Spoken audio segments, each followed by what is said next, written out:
ഇന്ന് അണ്ണൻ കൊണ്ടുവന്ന ചൂരയുടെ തലയില്ലേ തലയും ചീനിയും കൂടെ തലക്കറിയും വെച്ച് ചീനി കറിയും വെച്ചിട്ട് നമ്മളൊന്ന് കഴിക്കാം. മോള് 4:30 വരുള്ളൂ. ഇത് കറി വയ്ക്കാം. തലയിട്ട് പുളിമുളക് വയ്ക്കാം കേട്ടാ. കഴിവട്ടെ. കൊള്ളാല്ലേ? കഴുകിയെടുക്കാം.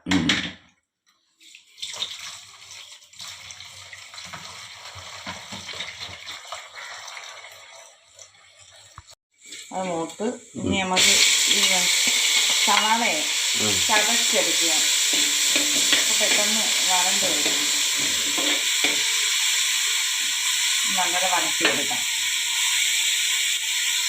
കറി തിളച്ച് അപ്പം അതിനകത്തോട്ട് ചൂര ഇടാം. ചൂരത്തല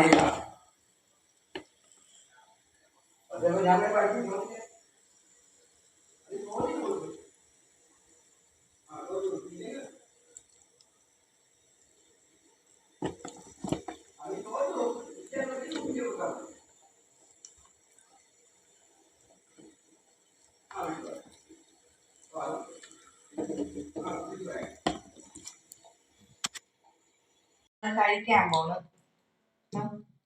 ചീനി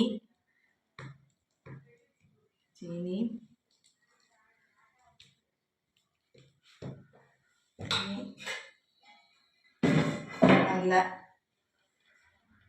തലക്കറി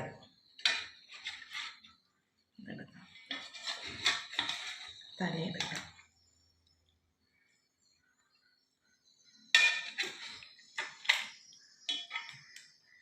കറി വേണ്ടേ?